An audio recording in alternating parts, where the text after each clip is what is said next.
Growing up in rural Kansas, I was no stranger to wide open spaces and endless fields of corn. My family's farm was isolated, with the nearest neighbor a good mile away.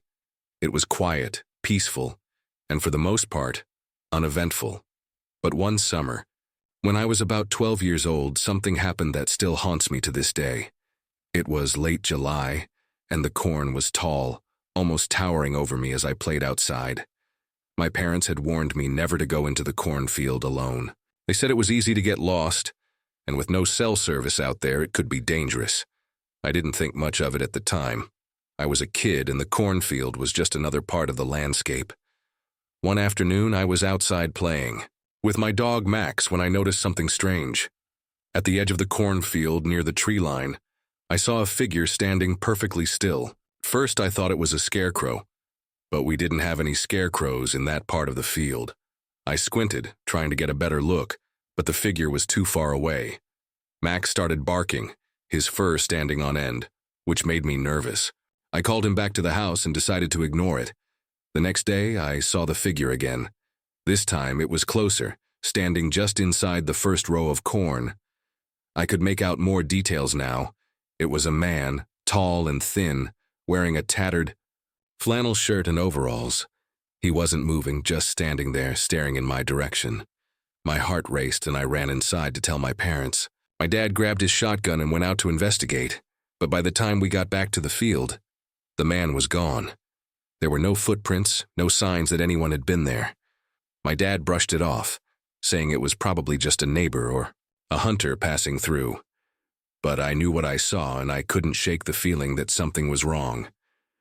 A few days later, I was outside again, this time helping my dad with chores.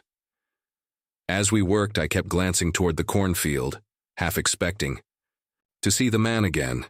And then I did. He was standing at the edge of the field, closer than ever before. This time I could see his face, pale, gaunt, and expressionless. His eyes were dark, almost hollow, and they seemed to lock onto mine. I froze, unable to move or speak. My dad noticed and followed my gaze. He saw the man too and immediately raised his shotgun, shouting for him to identify himself. The man didn't respond. He just stood there, staring.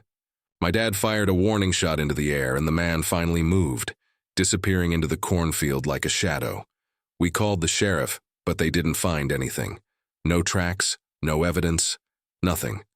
The sheriff suggested it might have been a drifter or someone lost, but I knew better. That man wasn't lost. He was watching us. The sightings continued for weeks.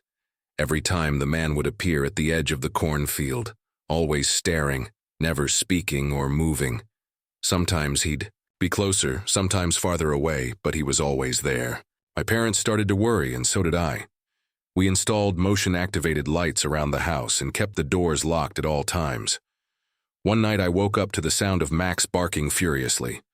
I looked out my window and saw the man standing in the yard just a few feet from the house.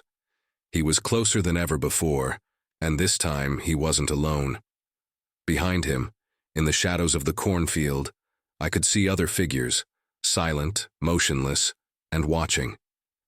I screamed for my parents and my dad grabbed his shotgun again. By the time we got outside, the man and the figures were gone, but the motion lights had captured something on camera. The footage was grainy, but it was clear enough to see the man standing in the yard, his hollow eyes staring directly at the camera. Behind him, the shadows of the other figures moved like ghosts, disappearing into the corn. We moved away from the farm not long after that. My parents said it was for a fresh start, but I knew the truth. We were running. To this day, I don't know who that man was or what he wanted, but I'll never forget the way he watched us like we were prey, and he was the hunter. Even now, years later, I can't bring myself to go near a cornfield. Every time I see one, I feel those hollow eyes on me, waiting, watching, and I wonder if he's still out there standing in the shadows waiting for his next victim.